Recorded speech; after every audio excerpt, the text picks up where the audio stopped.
익숙하지 않은 완전히 낯선 문화나 사회 환경에 있을 때 느끼게 되는 불안과 혼란을 일컬어서 문화 충격이라고 합니다.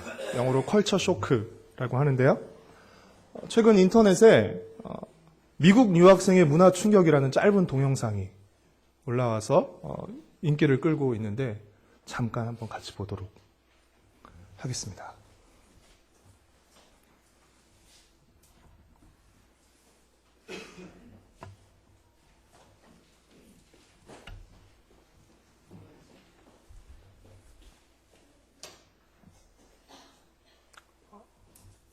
혹시 사운드는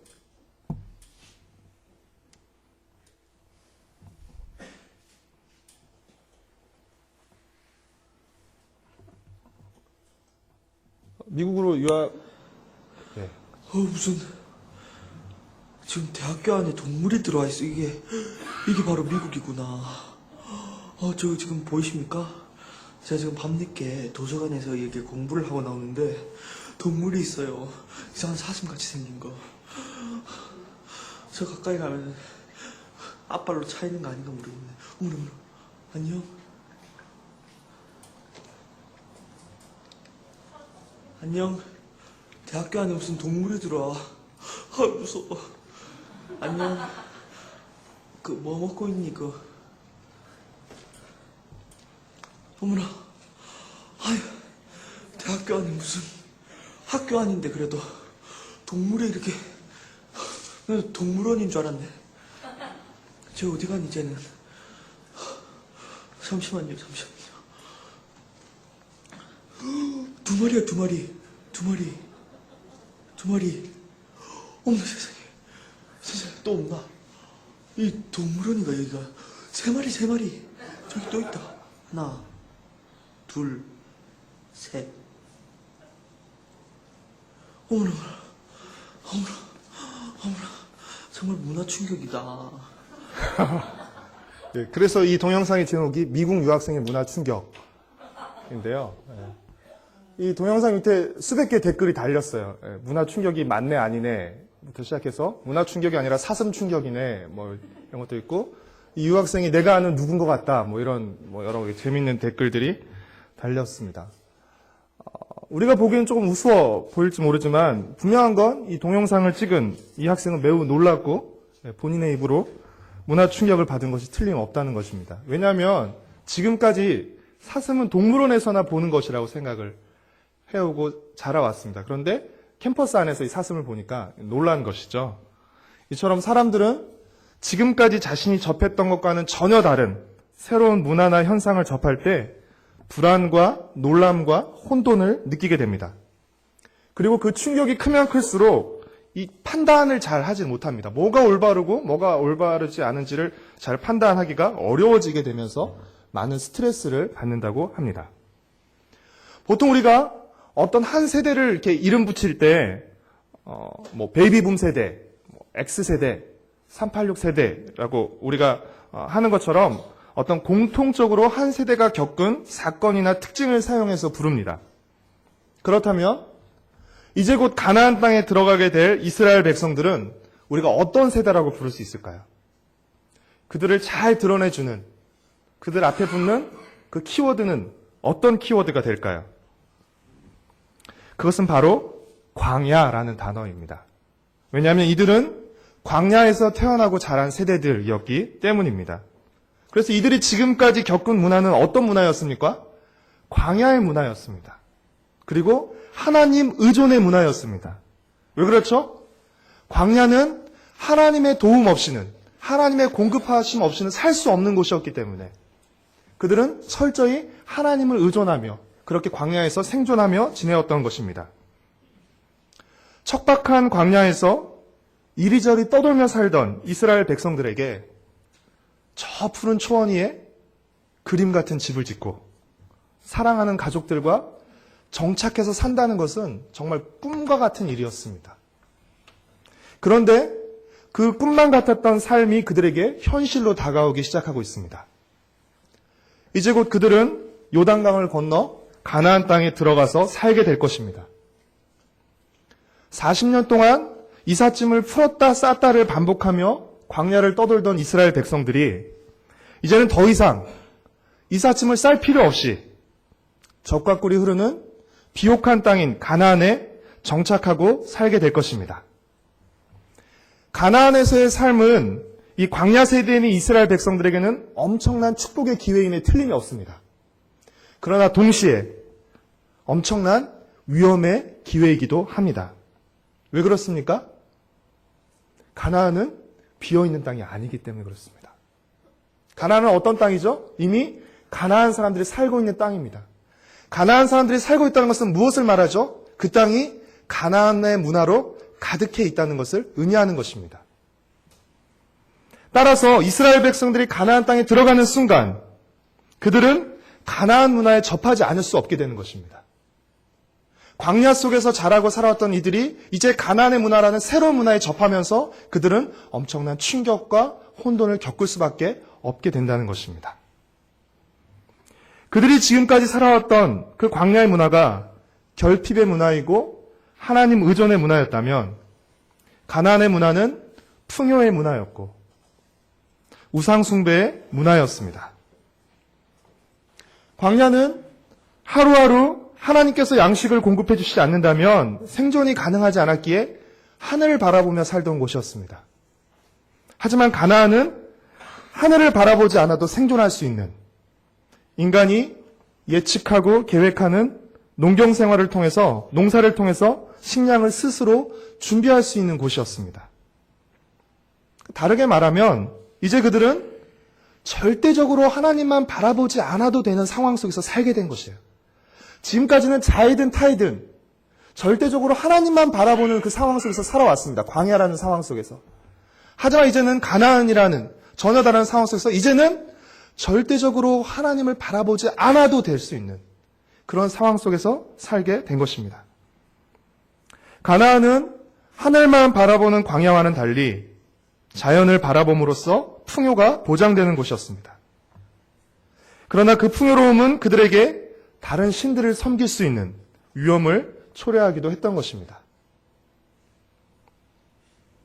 질병에 대한 면역력이 없었던 미국 인디언들이 백인들이 가져온 천연두, 홍역, 장티푸스, 독감 등의 전염병에 급속히 이 전염병들이 퍼지면서 그들이 멸망하게 된 것처럼 이 하나님의 백성으로 선택받은 이스라엘이 자칫 이 가나안의 우상 문화에, 물질 문화에 전염되게 되면 이스라엘 또한 가나안에서 멸망당할 위험이 있었던 것입니다.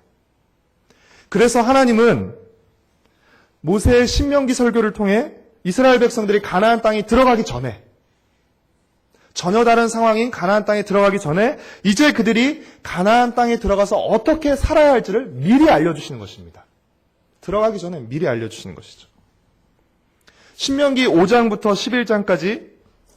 11장까지가 10계명으로 대표되는 율법을 지켜야 한다. 너희들이 가나안 땅에 들어가서 이 10계명으로 대표되는 율법을 지키며 살아야 한다는 일종의 총론이었다면 오늘부터 우리가 살펴보는 12장부터 26장까지는 이제 가나안이라는 전혀 다른 상황 속에서 이스라엘 백성들이 이 10계명을 구체적으로 어떻게 적용하며 실천할 것인가에 관한 세부적인 규칙들과 강론이라고 할 수 있습니다.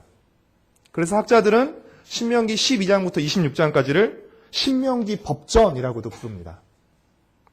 이 신명기 법전에는 많은 계명과 규례와 법도와 가르침들이 나오고 있는데요. 계속해서 등장하고 있어요. 그래서 조금 복잡해 보이기도 하고 좀 딱딱해 보이기도 하지만 아무런 의미 없이 나열한 것이 아니라 이 10계명의 순서에 맞춰서 나열하고 있습니다. 그래서 오늘 우리가 읽은 12장 1절부터 28절까지는 1계명에 대한 확대된 해석과 적용, 구체적인 세부 규칙이라고 할 수 있습니다. 1절 말씀을 다시 한번 읽도록 하겠습니다. 내 조상의 하나님 여호와께서 내게 주셔서 차지하게 하신 땅에서 너희가 평생에 지켜 행할 규례와 법도는 이러하니라. 모세는 광야 세대들이 지금까지는 전혀 다른 종교적으로나 물질적으로나 아주 풍요로운 가나안에서 이제 정착 생활을 시작할 때 꼭 지켜야 할 규례와 법도를 말하고 있습니다. 그런데 가장 먼저 무엇에 대해서 언급하고 있죠? 2절부터 시작되는데요. 바로 예배에 대해서 언급하고 있습니다. 전혀 다른 가나안 땅에서의 생활에서 가나안 땅에서 지켜야 할 규례와 법들을 얘기하는데 무엇에 관한 규례와 법들을 먼저 이야기하고 있는 것이에요? 바로 예배에 관한 규례와 법들을 이야기하고 있습니다. 왜 그렇습니까? 모든 관계 중에서 하나님과의 관계가 가장 중요하고 그 하나님과의 관계를 가장 선명하게 보여주는 시금석이 바로 예배이기 때문에 그렇습니다. 하나님은 가나안의 우상들과 다른 분입니다. 그렇기에 하나님께 드리는 예배 또한 가나안 사람들이 드렸던 예배와 결코 같을 수 없는 것입니다. 가나안 사람들이 드리는 예배는 하나님이 받으실 수 없는 것이었습니다. 가나안 사람들은 예배를 실용적인 관점으로 생각했습니다. 그래서 그들은 풍성한 수확을 원했어요. 그리고 그들이 신전에서 모시고 있는 그들이 섬기는 신들이 그렇죠? 다산과 풍요를 허락해 준다고 믿었습니다. 그래서 그들은 예배 의식의 일환으로서 신전에서 신전 창기들과 성관계를 맺기도 했습니다. 예배 의식이라는 이름으로. 그리고 자기 자녀를 불살라서 제물로 바치기도 했습니다. 여러분, 하나님께서 이런 예배를 받으실 수 있겠어요? 예배라는 이름으로 펼쳐지는 이 더럽고 음란한 행위, 이 잔인하고 무도한 행위를 하나님께서 받으실 수 있겠습니까? 거룩하고 순전하신 하나님이 이러한 예배를 받으실 리 없을 뿐더러 하나님은 이러한 예배를 매우 가증스럽게 여기셨습니다.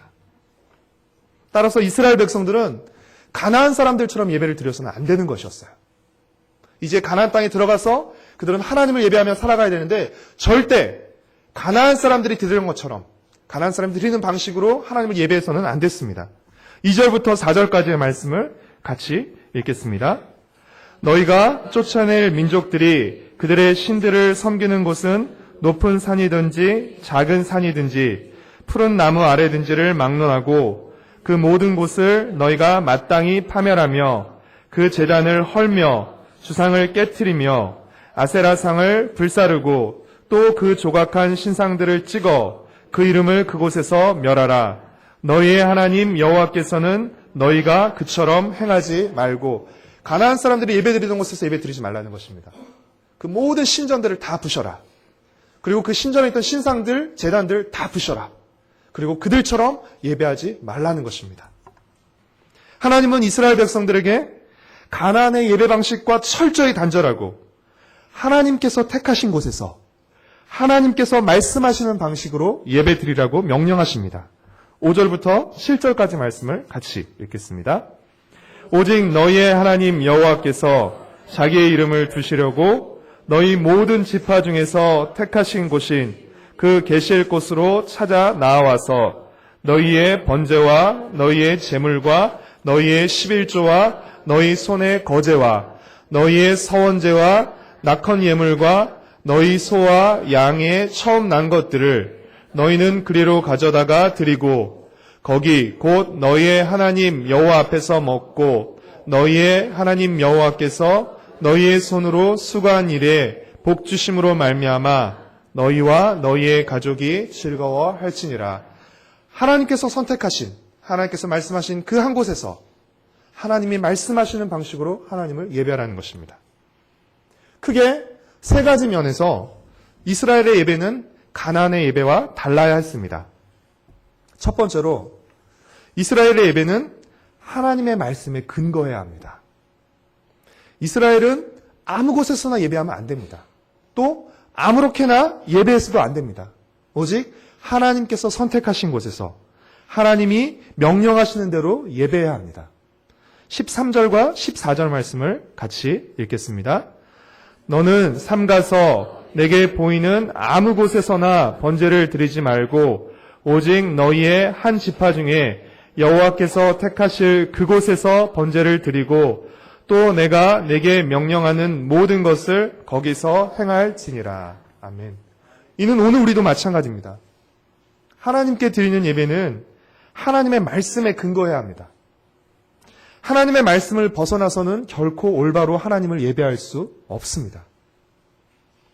두 번째로 이스라엘의 예배는 하나님의 성품을 반영해야 합니다. 하나님은 거룩하시기에 그 하나님께 드리는 이스라엘의 예배는 부도덕해서는 안 됩니다. 하나님은 자비로우시기에 하나님께 드리는 그들의 예배는 결코 다른 사람들을 해쳐서는 안 되는 것입니다. 또한 하나님은 의로우시기에 그들의 예배는 결코 도덕적 가치관을 무시해서는 안 되는 것입니다. 하나님은 신실하시고 일관되시기에 그들의 삶과 예배가 분리되어서도 안 되는 것입니다. 가나안의 우상 종교를 비롯해서 무속신앙은 예배드리는 사람의 삶을 중요하게 생각하지 않습니다. 그들이 중요하게 생각하는 것은 무엇이에요? 예배드리는 자의 삶이 아니라 무엇입니까? 그들이 가져오는 복채와 재물에 있습니다. 어떤 삶을 살았느냐가 아니라 얼마나 많은 복채를 내느냐를 중요하게 생각합니다. 그들은 많은 복채와 푸짐한 재물로 자신들이 섬기는 신들을 달랠 수 있다고 생각하기 때문에 그렇습니다. 그러나 의로우시고 일관되신 하나님은 그렇지 않으십니다. 하나님은 삶과 분리된 예배를 기뻐하지 않으시고 우리가 내는 헌금보다 우리에 대해서, 우리의 삶과 인격에 대해서 더 관심이 많으십니다. 따라서 하나님의 성품과 어긋난 방법과 모습으로서는 결코 하나님을 올바로 예배할 수 없습니다. 세 번째로 이스라엘의 예배는 개인적인 차원을 넘어서서 공동체성을 추구해야 합니다. 가나안의 예배는 사람을 죽여 제물로 바칠 정도로 잔인하고 파괴적인 예배였지만 이스라엘의 예배는 하나님 앞에 차별 없이 교제를 나누는 기쁨의 예배였습니다. 우리 18절과 19절 말씀을 같이 읽도록 하겠습니다. 오직 내 하나님 여호와께서 택하실 곳에서 내 하나님 여호와 앞에서 너는 내 자녀와 노비와 성중에 거주하는 레위인과 함께 그것을 먹고 내 손으로 수고한 모든 일로 말미암아 내 하나님 여호와 앞에서 즐거워하되 너는 삼가 내 땅에 거주하는 동안에 레위인을 저버리지 말지니라. 아멘. 예배는 하나님을 영광스럽게 할 뿐 아니라 함께 예배하는 하나님의 백성들을 더욱 가깝게 만듭니다. 그래서 예배를 통해서 공동체의 결속과 일치를 이루어내게 되는 것입니다. 예배는 우리를 하나님과 하나 되게 할 뿐 아니라 함께 예배하는 우리를 하나 되게 하는 것입니다. 그래서 한 분 하나님을 함께 예배하고 그 하나님의 말씀을 듣는 것을 통해서 공동체는 하나가 되는 것입니다. 오늘 우리가 읽은 신명기 12장 1절부터 28절 이 본문은 제1계명을 지키기 위한 세부적인 율법이라고 할 수 있는데요. 제1계명이 무엇이죠? 나 외에는 다른 신들을 내게 두지 말지니라입니다. 가나안에 들어간 이스라엘 백성들이 하나님 외에 다른 신들을 두지 않기 위해서 그들은 가나안의 신당들과 신상들을 헐어버려야 합니다. 하나님 외에 다른 신들을 두지 않기 위해서 그렇죠? 철저히 가나안의 모든 그 우상의 문화들을 다 철저히 파괴해야 합니다. 그러나 가나안의 신전들과 신상들을 없애는 것으로 1계명이 끝나는 것이 아닙니다. 완성되는 것이 아닙니다.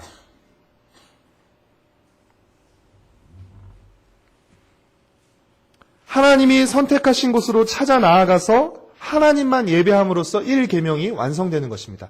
나 외에 다른 신들을 두게 하지 말라라는 이 계명은 다른 신들을 없애는 것으로 끝나는 것이 아니라 다른 신들을 없애고 모든 가나안의 우상 문화들을 제거하고 그리고 하나님께서 말씀하신 그곳으로 나아가 하나님만 예배함으로써 1계명이 성취되는 것입니다. 하나님만 사랑하는 삶은 하나님만 예배하는 것으로부터 시작됩니다. 예배를 영어로 월십이라고 하는데요. 이 월십이라는 영어 단어는 가치를 뜻하는 월스와 배를 뜻하는 쉽, 이 두 가지 단어가 결합된 단어로서 가치를 부여하다, 가치를 인정하다라는 의미를 가지고 있습니다. 따라서 하나님을 예배한다는 것은 하나님을 최고의 가치로 인정하다라는 의미를 갖는 것입니다. 하나님을 내 삶의 최고의 가치로 모신다라는 의미를 갖고 있는 것입니다. 따라서 예배는 주일날 교회에서 예배 시간에 드리는 예배 의식만을 말하는 것이 아닙니다. 좁게는 그것을 말하지만 더 넓게는 하나님을 최고로 모시고 살아가는 그 삶 전체를 말하는 것입니다. 예배는 주일 아침이나 수요일 저녁에 정해진 시간에만 하는 종교 활동이 아니라 일생 동안 하나님을 경배하는 마음으로 또 하나님을 내 삶의 최고의 자리로 모시고 살아가는 그 일생 전체를 예배라고 하는 것입니다. 사랑하는 성도 여러분, 하나님은 우리가 주일 예배에 나왔는지 안 나왔는지, 또 나왔다면 어떻게 예배 드렸는지에 대해서만 관심이 있으신 분이 아닙니다. 하나님은 우리가 주중에 어떻게 사는지에 대해서도 지대한 관심을 가지고 계십니다. 그래서 진정한 예배는 우리의 예배와 삶을, 우리의 일상을 분리하지 않는 것입니다. 진정한 예배는 우리의 예배와 우리의 일상, 우리의 삶을 오히려 일치시키는 것입니다. 진정한 예배는 예배와 일치된 일상을 살도록 돕고 도전합니다.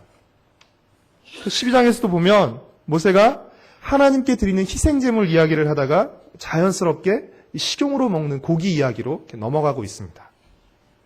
이는 예배와 일상이 서로 연결되어 있다는 것을 우리에게 보여줍니다.